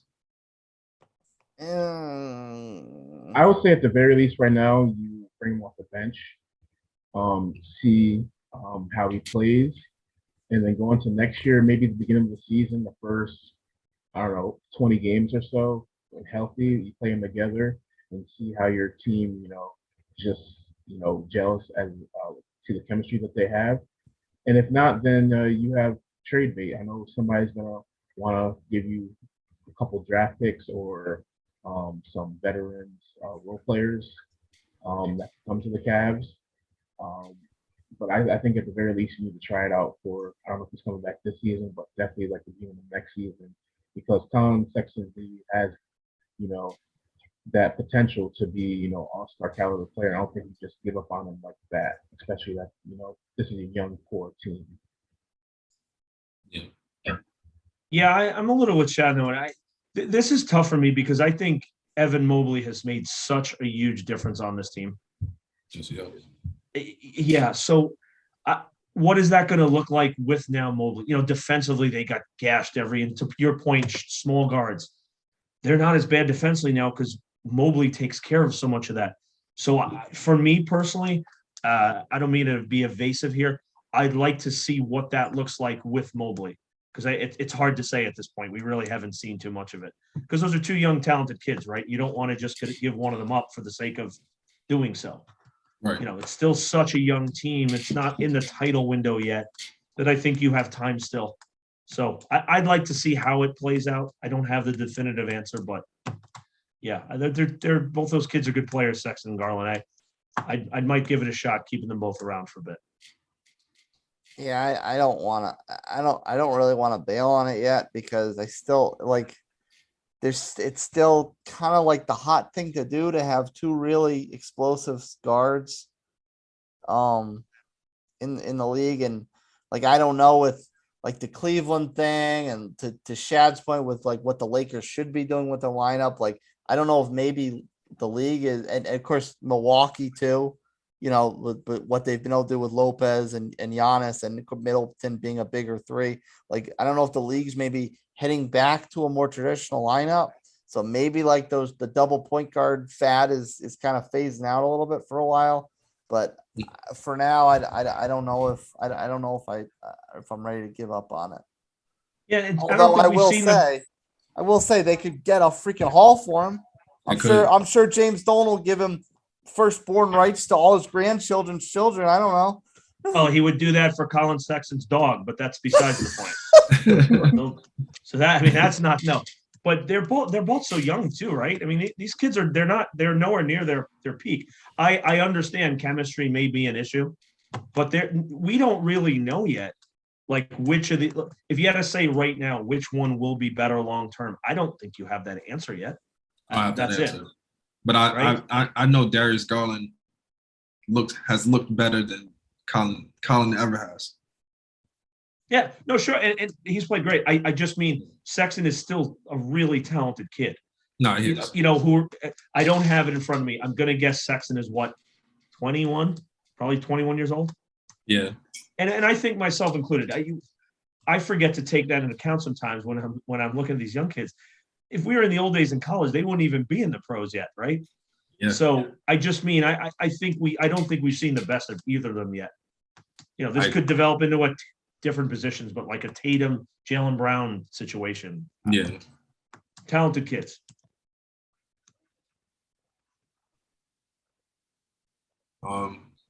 So we spoke Mobley. Is he the surefire thing for Rookie of the Year? I think so easily. He's still got a chance. I got to add one thing to that. Scottie Barnes has been playing unbelievably for Toronto. And this is for me, there's no right or wrong here. They've both been incredible. They have both made a huge difference on their teams. I mean, Toronto, I remember last year and one of our podcasts talking about the debate was whether they should tear Toronto down. Yeah. They bring in a kid like Barnes and they are right back in the mix again. Maybe not winning a title, but they're a legit playoff team. So for me, I mean, you're talking 1A and 1B. They've both been immense difference makers for Toronto and Cleveland. So that will be an interesting one to me because I can't fault either one of them who wins for me. Yeah. I don't want to give up on Giddey. I think I love Josh highlight. I think he's a highlight reel. Oh, he's been great too, but now getting hurt too, he's not going to have. Yeah. But he has been excellent, no doubt. Hey, LaMelo got hurt last year. He still won it. True, that's true. But I really do think Mobley and Barnes have been that. They've been whereas LaMelo I don't think had as much competition this year. Those top two are big dogs in the race right now, literally and figuratively. So no love for the number one pick? Eh, he's good, but I mean, if we're gonna pick great rookies on really cellar dweller teams, I'll go Giddy over Cade. Yeah, I think Giddy might be like the best like overall basketball player of the draft. It's nothing that kid can't do on court. Cade's definitely made a late run, if you want to call it that. But I'm with you guys. I don't think it's enough of a. Yeah, he missed part of the year. Detroit's still in the basement. He's definitely looking. You could make a case like he's going to be as good as these guys long term. But Yeah. for rookie of the year, I would not. No, I wouldn't put it there. Who's going to the finals? Well, most improved. Oh, sorry. Oh, Most improved? Yeah, let's talk about it. Who you got, Shad? It was a really hard decision for me between, I would say, 3 players. I guess my second runner-up would be John Morant. Like I said, I think he went from star to superstar, like top 5 player in the NBA. Mhm. My first runner-up would be Darius Garland. I think he went from almost a nobody to at least he went to nobody to an all-star. Yeah. But I'm gonna go with Jonte Murray. good pick. Yeah, that's a good pick. He's just short of averaging a triple double. I believe he's averaging like 28 and 9. So I mean, I know he's on a terrible team with the Spurs, but somebody who averages almost triple double out of nowhere, has to get like most improved, because he was pretty much like just an average player, and now he's an all-star, almost a superstar. If he had a better talent around him, he would be a household name. Yeah. And he got to shoot his jump shots looking a lot better now too. He's hitting the 3 better this season.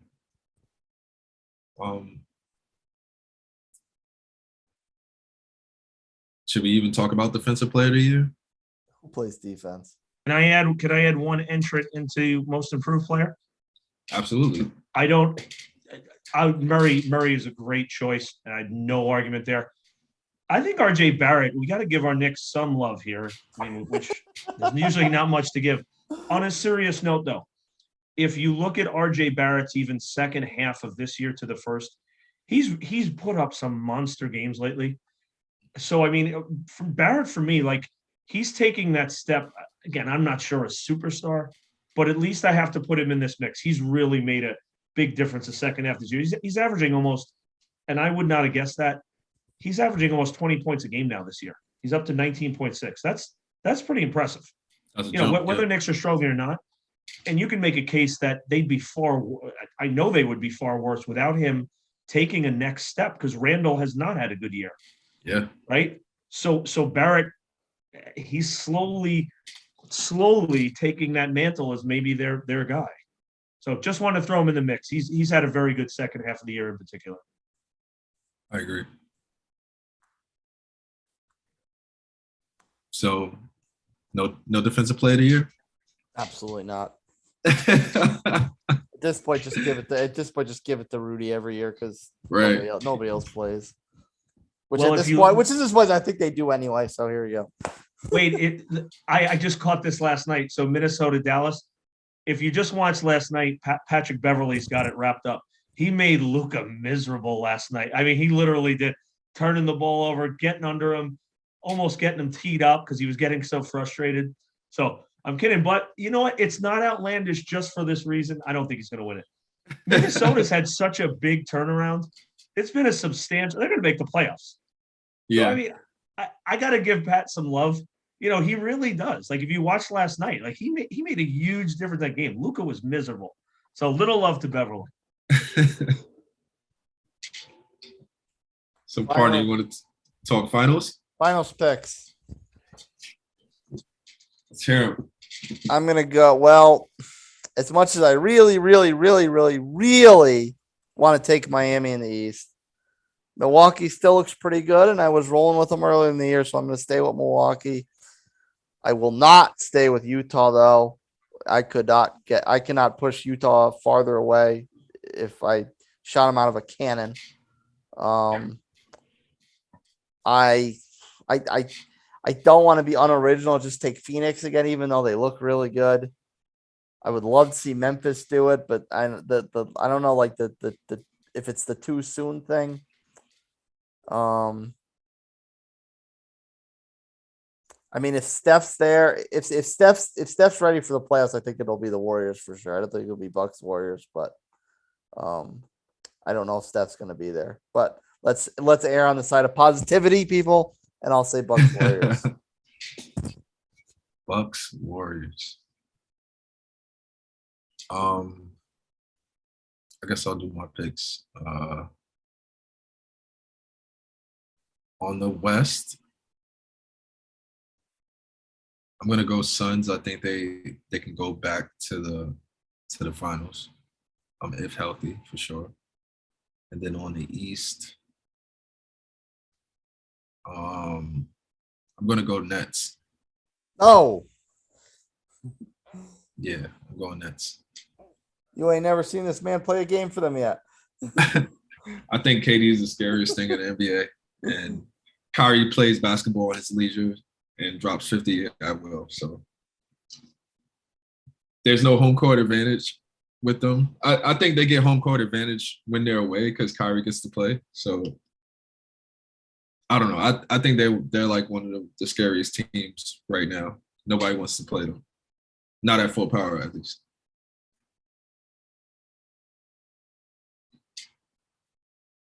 All right. Oh, boy, it's gonna be tough. In the East, I have a two-man race. I think it's either gonna be Boston or Philadelphia. Flying high on the Celtics. I am. They're just playing phenomenal right now, and it seems like every time they play a good team, they blow them out. I'm gonna go right now with Boston, just because I think they have an easier road. Because it looks like right now they would have to play like Chicago that first round. I think they beat Chicago pretty easy, and then they would, play the first team. I think they could beat Miami, in a matchup, and then from there, I don't know, probably Milwaukee, and I think they could beat Milwaukee. So, I'll go with Boston. And Western Conference, I still think if the Lakers get healthy, they could do it. And I still think if the Clippers get healthy, one of those two could definitely do it. But right now, I don't know. I don't have faith that they'll get healthy. So I'm gonna go with Phoenix. Okay, I like the backup. I like the backup option. I'm telling you, if those two teams were both healthy, those are the two best teams in the West. But I'm gonna go with I'll Phoenix. agree with you on the I'm gonna go Clippers. I don't know about the I'm Lakers. Well, I'm definitely not going to agree with Chad on the Lakers. We already know that one. That's out of the way. I have to catch myself. I think I've almost been looking for someone other than Phoenix to pick. At some point, Phoenix is a 9-game lead in the West with a pretty solid top half of that West. Home court for them, they've gotten better. It's kind of the boring pick, and I didn't think I would be picking them prior to the year. I'm admitting that. At this point, I'm going to go Phoenix because I feel like there's less variables I don't know about. I have a good idea what Phoenix is. They're winning even without Chris Paul most nights. I'm going to go back to Phoenix. The East is extremely difficult for me. So if and there's a lot of variables here. I'm going to have to agree with James here. I think I'm still going to pick the Nets as of right now. Oh, and here's I know this is a surreal world explanation here for part of it, but think of this: in what universe in our lifetime have we ever seen? It's literally no doubt about it going to help a team being the road team, going to have more teams on the road because they're going to have Kyrie playing more. Mm-hmm. Again, it's crazy. Most years home court, even for me, when I make a pick, it's predicated on that. The Nets are going to be in a position where they're going to be the road team in every series they play, which is exactly what they want. If they don't, want that, if they yeah. don't lift that vaccine mandate, excuse me, Maxine. Band-Aid. Maxine. Yeah. Vaccine Band-Aid. It's the sixth. It's a new guard signed off the street, sharpshooter. If so, for that reason, I mean, I'm with you with KD. On any given night, they had a night weeks ago. They went and blasted Milwaukee. With that, I think KD's at that level as well. I'm going to go the Nets. I am. So you went Nets to and Phoenix. summarize. You went with one team with all the variables and another team without any. Yeah, that is actually correct. But I will say this. We don't know what Simmons coming back. If there was a second, and I'm not hedging on this, I think as vehemently as I disagree with Shad on the West, I agree with Boston. That team is really playing at a very high level. I just quickly looked.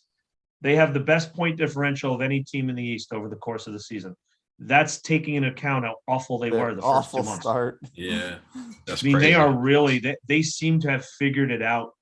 So let's revisit this as far as the East in a couple of weeks, because I do want to see what the Nets look like. I think full strength. I have the Nets. Without that, I think the Celtics are a very logical choice here.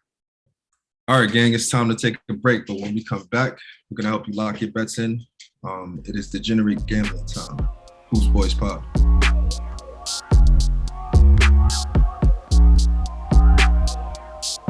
We'll go back in to wrap up the show real quick. Let's put on our little scumbag hats. Not the Knicks hat. Well, I guess they kind of are scumbags, but that's another story entirely. Hey, we're not scumbags. we only play like them on TV. Let's kick it back to the college circuit and talk about what some money bets are for the Sweet 16 games. Gentlemen, we hinted a little bit towards the end of our college segment about Arkansas and Michigan having a chance to pull their upsets. Now, even if as the old adage goes, good teams win, great teams cover. So even if Arkansas and Michigan don't pull off the upsets, can they still cover the somewhat lofty lines they have? Michigan, of course, is giving 5 to Villanova. Arkansas is giving 9.5 to Gonzaga. Shad, Greg, what do you guys think? From what I saw this weekend, I don't think Gonzaga covers. I think that plus 9.5 is a good bet. Just because Gonzaga, I don't even believe they covered in the first round matchup. They were in a close game that entire game, and then I think they luckily pulled it out in the second round game. So I think for them to win by double digits when they shouldn't have won double digits by any of their games so far, I think that's a pretty safe bet. I think as far as if you take it from both games' perspective, Arkansas, what do you have, that 9.5, Michigan getting 5. As I explained earlier, I would not be shocked if one or both of these teams actually did win. Probably get one. With that being said, you can go over the money lines. Arkansas is plus 375 to win the game outright. Michigan plus 175. If you put 100 on each, you're going to profit money on it if just one of them wins. So I think the dogs are very live plays here. We've alluded to 20 times, no overwhelming favorite. Gonzaga was not unbeatable in the first 2 games. I'd put a play on both, money lines included. Speaking of dogs, we alluded to before, Duke is an underdog going into the Texas Tech game. Is that an easy? I mean, it's not a very big money line, but is that an easy kind of underdog pick to take? Make some easy money, not without having to go in all the way. I would say it's not a horrible bet. I mean, you're getting Duke at a much better value than you usually would. I think Vegas got this one right, though, where the public might not agree with this. They're used to, Duke, the big name. Texas Tech is no joke. We've said it all year long, and the guys who watch the games all the time know it. I think this is not a game you you put your entire lunch money for the year on. This is going to be a tight game. So buyer beware on this one for me. Duke, not horrible value, but I'm on Texas Tech. Beware on that one. Chad, what about you? You think it's etched in stone to get this Duke Carolina Coach K in the Final Four? Yeah, it is. I'm surprised that Duke is underdog. So, but Vegas knows best when it comes to these spreads. They seem like getting right most of the time. That's why they have those abilities. But for Duke to be an underdog like 1.5 points, I just think that's too close. Like I said, in the close game, Duke is going to get that home cooking, and they're going to end up winning. So if it was the other way around, like Duke being a favorite, and then I maybe be worried about this point spread. But I think this is easy picking.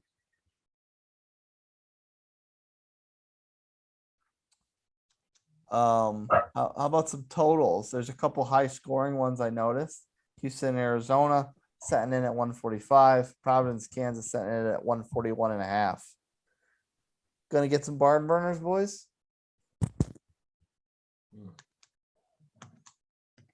Well, if I'm looking at the over-unders, we've hit this theme a million times. I see here Iowa State. Let me go over there. Iowa State, Miami under 133. Texas Tech has just won 2 games, and neither one of them they scored 60 points. Texas Tech is really good defensively.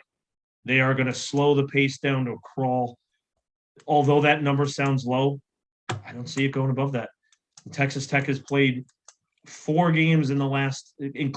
Iowa State. I'm sorry.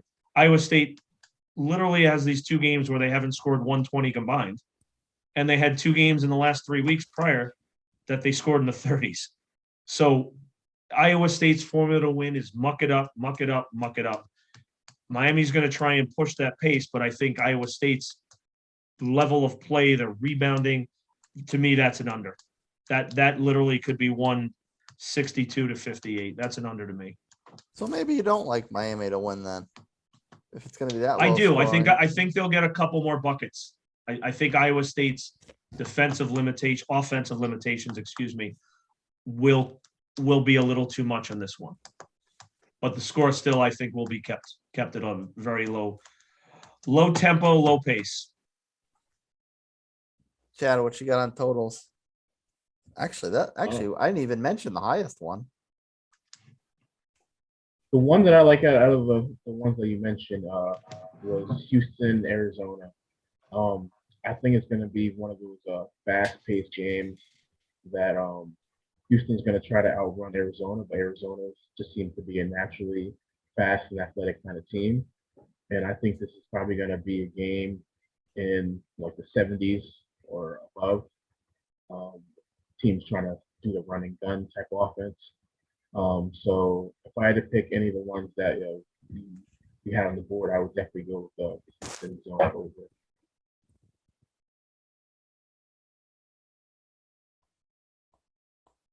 And of course, it wouldn't be right if we didn't pick our Final Four partner. You want to venture a guess first? Final Four. I'm going to go Gonzaga, Purdue,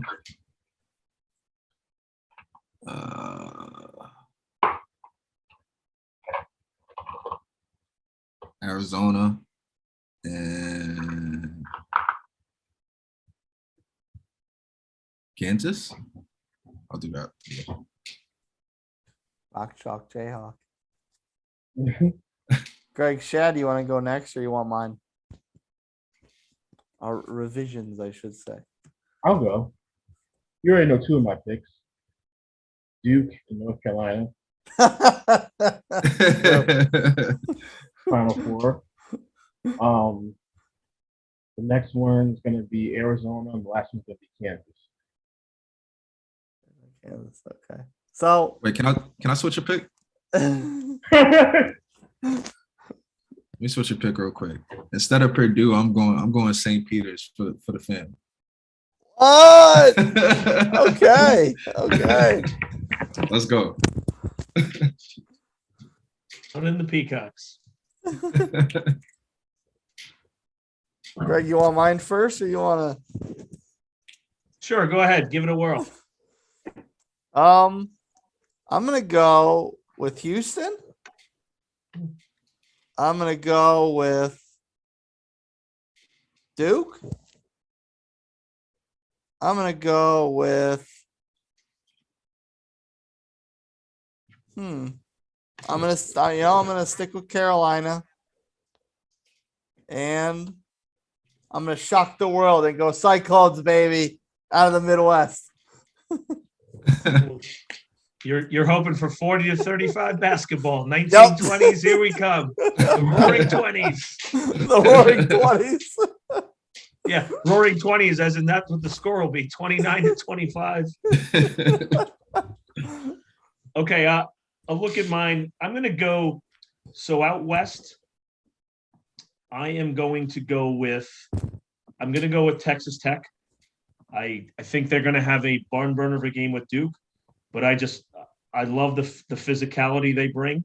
I've been alarmed a bit by Gonzaga. The concerns I had were they were tested physically. I think Texas Tech can do that to them. So I'm going to go Texas Tech. In the East, I still have my UCLA pick alive, and I'm going to stick with it. Jaquez's health concern is a big factor, but I do love the experience. It's the reason I picked them over Kentucky in the initial brackets. The experience factor for them. A lot of veteran players, upperclassmen played the title last year. I'm gonna edge that experience factor to UCLA. I am then going to go over to the South, and I'm going to stick with Arizona. I love the talent. Like to some degree, they got tested severely. They got through it. They'll learn something from it. I'm going to go Arizona. And then in the Midwest, although I don't want to, I have to pick Kansas out of this. I think they got a good break. They have talent. That's undeniable. I think the size is going to be an issue for Providence in that first game, and they're going to be clearly the more talented team over Iowa State or Miami in the Elite Eight game. So I'm going to have to go Kansas there. It should be noted that you are sticking to your guns with the anti-Hollywood ending for Coach K. I'm not part of the actors union here. I'm going totally anti-Hollywood. What about championships? We have to pick that too here. Oh, we could do that. Yeah. This is for the big money. James, you got to go with St. Peter's at this point. I mean, why? Oh yeah, I'm going all the way. I'm going all the way, baby. I mean, it's only right, and you got to put a bet on that in Vegas. That won, you'd be retiring from the podcast. I'll tell you that much. Right. Off a $10 bet. Yep. Yep. Might have to. You inspired me. Yep.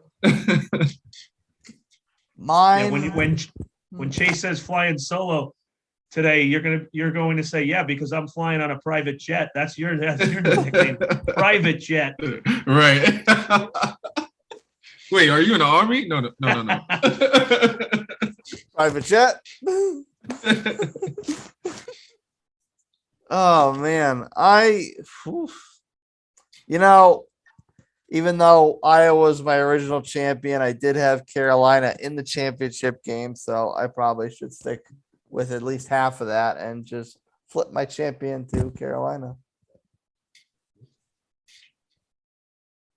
I mean, that is your state now. Neighbor to the north. Over the wall.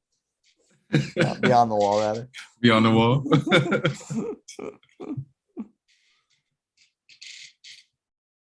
All right. We got all the picks. Chad, who's your champ? You know my champ is Duke, even though I hate him. I actually hate Duke and North Carolina, but I think it's just too good to be true that that's going to happen. Coach says in his revenge for what happened at Cameron Indoor Stadium his last game, and then he's going to go out on top. I think he's going to face Arizona in the final, and then is going to watch him win on like a last-second shot. I can't tell if Shad's trying to make picks or trying to kill me here with Duke and the Lakers combined. Oh boy, I hate Duke as much as you. Oh, jeez. I am praying to not see this. Oh, you have no idea. I literally was telling people this weekend that when they were asking what school was playing, I said it's Michigan State versus Puke. You get the idea here. They're disgusting to me. Anyhow, Ironic because you once thought Michigan State was puke. they are too, but you get it. James, you or me? Who's up? I'm going St. Peter's. I think we determined that. I'm going St. Peter's. We're going all the way. St. Peter's. Okay. I'm gonna stick to my original making Bill Walton happy until the final. I'm going Arizona over UCLA. I think the best team still is Arizona, and although they're no overwhelming favorites, I don't see a reason they cannot take it down. Talented everywhere. I go Arizona to beat UCLA in the final. Call you Joe Lenardi. Bill Walton. The Conference of Champions. I didn't give my team to go against St. Peter's. Let's you have St. Peter's winning by so much they're not even going to play a title game. It's just that's right. St. Peter's. That's it. St. Peter's versus Gonzaga in the chip game.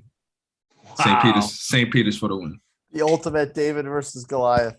Yeah. That would be the biggest upset in the history of maybe sports. Forget. Yeah. Yeah.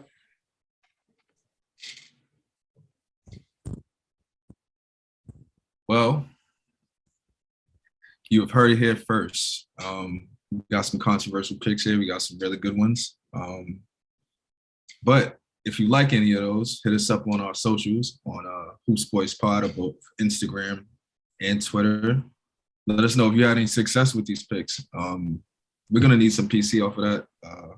We gotta pay some bills, but either way, thanks for kicking it with us on our show. Thanks to our guest first, both Shad and Greg. Your expertise is always invaluable. Thanks for kicking with us the show.